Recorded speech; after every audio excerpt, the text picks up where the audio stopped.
My fiancé's parents announced at rehearsal dinner. "We need to be honest, you're not really one of us. You don't fit our family values." I said, "Thank you for your honesty." Then I stood up and canceled the wedding right there. When my fiancée begged me to reconsider, her parents stayed silent. I, 32 male, am writing this from a hotel room that should have been my honeymoon suite. The wedding was supposed to be tomorrow. Instead, I'm drinking whiskey alone and honestly feeling more relieved than devastated. Let me explain. I've been with my fiancée for 4 years. Met at a mutual friend's birthday party. She was smart, funny, ambitious. We clicked immediately. Dating turned serious within 6 months, moved in together after 2 years, and I proposed last October during a weekend trip. She said yes. I genuinely thought I'd found my person. Her parents were always cordial. That's the best word. Not warm, not hostile, just cordial. Her father is a retired executive from some pharmaceutical company. Her mother comes from old money and runs a charity foundation. They live in one of those gated communities where everyone drives luxury cars and pretends not to notice the help. I'm an electrical engineer. Make decent money, around $115K a year. Own a modest townhouse, drive a reliable Honda, have retirement savings. Middle class through and through. My parents are both teachers. Good people, salt of the earth types. Every interaction with her parents felt like a job interview I was perpetually failing. Her father would ask about my 5-year plan, like we were in a boardroom. Her mother would make comments about my quaint little townhouse and how interesting it was that I came from a humble background. I brushed it off. Told myself they were just protective of their daughter. My fiancée always defended them. They're just traditional. They take time to warm up. They don't mean it that way. Should have seen the red flags, hindsight and all that. The rehearsal dinner was last night. Nice restaurant, private room booked for about 40 people. Both families, wedding party, close friends. My parents flew in from 3 states away. My best friend took time off work to be there. Everyone was dressed up, excited, toasting to our future. About an hour into dinner, right after the appetizers were cleared, her father stood up and clinked his glass. I figured it was time for the traditional welcome to the family speech. I was smiling. Actually smiling. "Before we all get too deep into the festivities," he started, "I think it's important we address something that's been weighing on us." Her mother nodded, looking like she was about to announce a hostile takeover. He continued, "We've tried to be supportive of this relationship, we really have. But we need to be honest here, in front of everyone who matters. You're not really one of us. You don't fit our family values." The room went dead silent. I could hear someone's fork hit their plate. Our daughter comes from a certain background, certain expectations, certain standards. And while you seem like a nice enough young man, we don't believe you can provide the life she deserves. We've held our tongues for too long, and we won't pretend anymore. Her mother chimed in, "We're not saying this to be cruel. We're saying it because someone needs to be honest. You'll never truly belong in our circles. And frankly, we're concerned about what this marriage would do to our family's reputation." I looked at my fiancée. She was staring at her plate, face red, not saying a word. Not defending me. Not telling them to stop. Her sister was smirking. Actually smirking. My mother looked like she was about to cry. My father's jaw was clenched so tight, I thought he might crack a tooth. "We're offering you an out," her father concluded. "No hard feelings. We'll handle the cancellation costs. Just walk away now and everyone can save face." The silence stretched. 40 people watching, waiting for me to crumble, apologize, beg for acceptance. Instead, something clicked. 4 years of subtle digs, of backhanded compliments, of feeling like I was never good enough. 4 years of my fiancée making excuses, instead of standing up for me. And now this. Public humiliation at my own rehearsal dinner. I stood up slowly, took a breath. "Thank you for your honesty," I said, voice steady. "I appreciate you finally saying out loud what you've been implying for years. And you're absolutely right. I don't fit your family values, because my family values include basic human decency and not humiliating people at their own wedding events." Her father's smug expression flickered. "So I'm going to take you up on that offer. The wedding is canceled. Not because I'm not good enough for your daughter, but because I finally realized she's not good enough for me. A partner who sits there while her parents publicly degrade her fiancé? That's not someone I want to spend my life with. I turned to my fiancée. She finally looked up, eyes wide with shock. 4 years. I loved you for 4 years, and you just sat there. Then I turned to my parents. Mom, Dad, I'm sorry you had to witness this. Let's go. My best friend was already standing, ready to follow. My mom grabbed her purse, tears streaming. My dad put his hand on my shoulder as we walked out. Behind me, I heard her finally speak. Wait, please, we can talk about this. Her parents said nothing. That silence told me everything I needed to know. Update 1. 2 days later. The fallout has been something else. After we left the restaurant, my parents and I went back to their hotel. My mom cried, not because of the canceled wedding, but because of what those people said about her son, about our family. My dad, who never raises his voice, called them the most pathetic excuse for human beings he's ever encountered. I spent that night answering texts. My best friend handled the groomsmen. We drafted a message. Wedding canceled, long story. Will explain when I can. The venue, the caterer, the florist, the DJ, the photographer, all booked, all paid for. And here's where it gets interesting. I paid for 70% of this wedding. Her parents had offered to contribute, but it was always with strings attached. We'll pay for the flowers, but they have to be from this florist. We'll cover the band, but it has to be this band. So I said, forget it, I'll handle most of it myself. Her contribution was minimal. Her parents' actual contribution, a grand total of $3,000 toward the rehearsal dinner. The same dinner they used to humiliate me. Total wedding cost, roughly $48,000. My portion, about $34,000. Money I'd saved for years. Now, most vendors have cancellation policies. This close to the event, I was looking at losing a significant chunk. But I started making calls the morning after, and something interesting happened. The venue coordinator listened to my story, and while she couldn't refund the deposit, she offered to hold a credit for a future event. You sound like you dodged a bullet, she said. Good for you. The caterer was less flexible, but worked with me on transferring the deposit to my buddy's upcoming engagement party. He paid me back, so net neutral there. The photographer? She'd actually witnessed similar situations before. Gave me a 50% refund, which was more than her contract required. I ended up recovering about $12,000 of my investment. Still lost around $22,000. That hurts, but you know what hurts more? Marrying into that family. Meanwhile, my ex-fiancée started the campaign. First came the texts, dozens of them. You humiliated Emmy in front of everyone. My parents were just being protective. You overreacted. We can still fix this. Please just talk to me. I didn't respond to any of them. Then her sister reached out. This was Rich. You know you made a huge scene for nothing, right? My parents were just being honest. You should be thanking them for the reality check. Now my sister is devastated and it's your fault.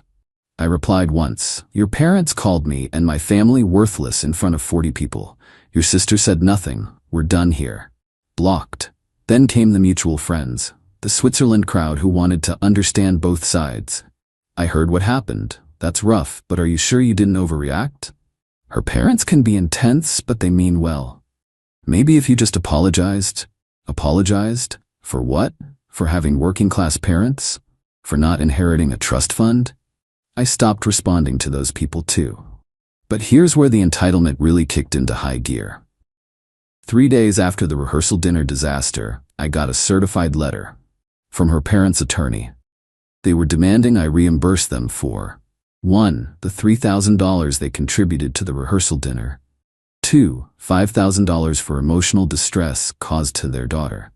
3. $2,500 for the non-refundable portion of her wedding dress. 4. $1,200 for the bachelorette party expenses they'd covered. Total demanded $11,700. The audacity, the absolute audacity. These people publicly humiliated me, torpedoed their own daughter's wedding, and now they wanted me to pay them. I called my cousin, who's a paralegal. She looked over the letter and laughed. This is barely legal intimidation. They have no grounds. The rehearsal dinner was a gift. The dress was her purchase. And emotional distress? They caused the situation. Ignore it. But I didn't want to just ignore it. I wanted documentation. I drafted a response with my cousin's help. Professional, factual, devastating. Dear counsel, your client's claims are without merit.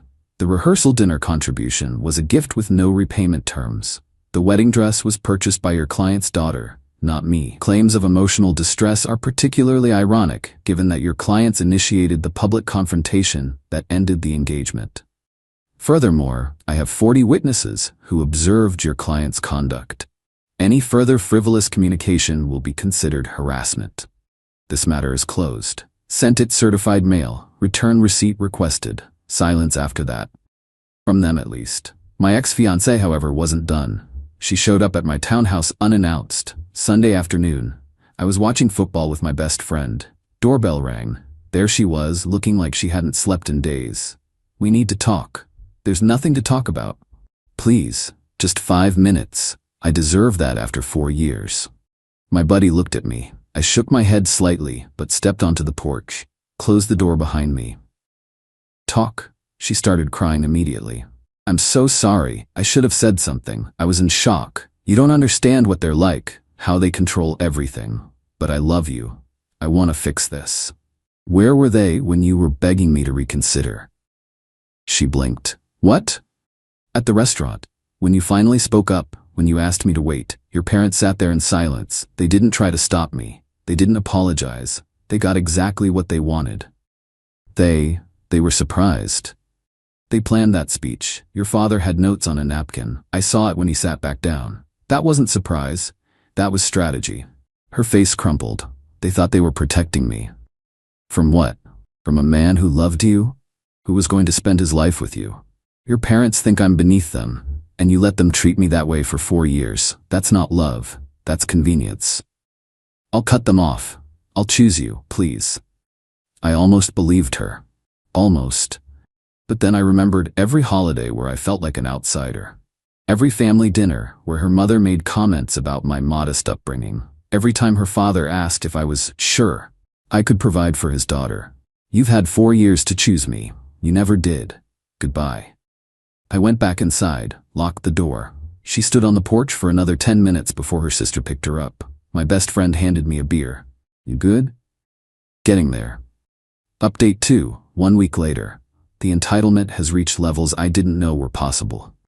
First, her mother started calling my parents. My parents. The people she dismissed as humble at the rehearsal dinner. My mom called me, furious. That woman had the nerve to tell me I raised my son to be vindictive and petty. She said we should encourage you to reconsider for everyone's sake. What did you say? I told her that her daughter was lucky to have known you at all, and that if she calls again, I'm filing a harassment complaint. Then I hung up. My mom, the retired elementary school teacher, throwing down. Proud of her. Then the flying monkeys intensified. Friends I hadn't heard from in months, suddenly reaching out. I heard about what happened. Are you sure you're thinking clearly? Someone told me you're going through a breakdown. Do you need help? A breakdown. They were spinning it as a mental health crisis, like I snapped unreasonably instead of responding rationally to public humiliation. I posted nothing on social media, made no public statements, just quietly removed relationship photos and changed my status to single. But apparently, the narrative was being constructed without me. Her father, I learned through mutual friends, was telling everyone that I couldn't handle constructive criticism and proved them right by storming out like a child. Constructive criticism. That's what he called it. Then came the financial warfare. I'd given my ex-fiancée access to a streaming account. Not a big deal. Shared it for convenience. Forgot to remove her. She used it to access my email. Same password, I know, stupid. And attempted to log into my bank account. Failed because of 2-factor authentication. Thank God, but I got the alert. Changed every password. Enabled 2FA everywhere. Monitored my credit. Then I discovered she'd been added as an emergency contact on my health insurance through some paperwork mix-up during our engagement. She'd called my insurance company, pretending to inquire about our policy, and managed to get some basic information. Nothing damaging, but invasive as hell. Fixed that too. But the real kicker came on Thursday. I got a call from my boss. Hey, someone's been asking questions about you. Reached out to HR claiming to be a reference checker from another company, but you're not job searching, right? I wasn't, and I had a pretty good idea who was behind it. What kind of questions? Work performance, reliability, character. HR handled it. Told them we don't give out that information to unverified callers, but thought you should know. I thanked him and documented everything. That night, I drafted a long email. Everything that had happened since the rehearsal dinner. The legal threats, the harassment, the privacy violations, the attempt to damage my employment. I sent it to my attorney cousin and a family lawyer friend. Their advice: formal cease and desist, and start building a paper trail for potential restraining order if it escalates. So that's what I did. The cease and desist went to her parents' address. It outlined every instance of harassment, named the legal violations, attempted unauthorized access to accounts, fraudulent inquiries to my employer, and warned that further contact would result in legal action. It also mentioned something important. I had been recording conversations. Our state is one-party consent. When my ex came to my porch, my phone was recording in my pocket. When her mother called my parents, my dad recorded it on his end. Everything was documented. Within 48 hours of that letter landing, her father called me directly. "This is getting out of hand. Let's meet like adults and discuss this." "There's nothing to discuss. Your family has harassed me, attempted to access my private accounts, and tried to damage my career. The next contact will involve police. You're being unreasonable. We were trying to. Goodbye." Hung up. Blocked the number. Then something unexpected happened. My ex-fiancée's grandmother reached out. Sweet old lady I'd actually gotten along with. She left a voicemail.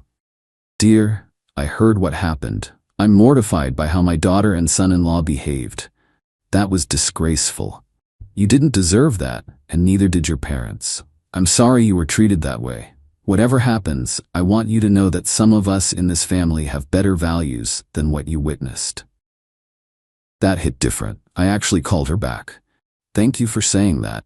It means more than you know. My granddaughter made a terrible mistake by not defending you, and her parents, well, they've always thought too highly of themselves. Take care of yourself." That conversation gave me some closure, but it didn't change what needed to happen next. Final update. 3 weeks later.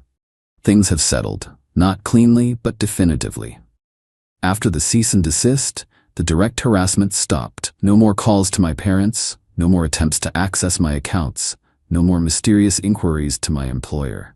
Either they got scared, or their lawyer told them they were walking into serious legal trouble. Either way, silence. But here's where the natural consequences kicked in. Remember those 40 witnesses at the rehearsal dinner? Turns out, several of them were business associates of her father, people he'd invited to show off to demonstrate his family's status. Instead, they witnessed him humiliating a young man who'd done nothing wrong. One of them, I learned through a friend who still talks to people in that circle, was on the board of a nonprofit her mother runs. He brought up the incident at a board meeting.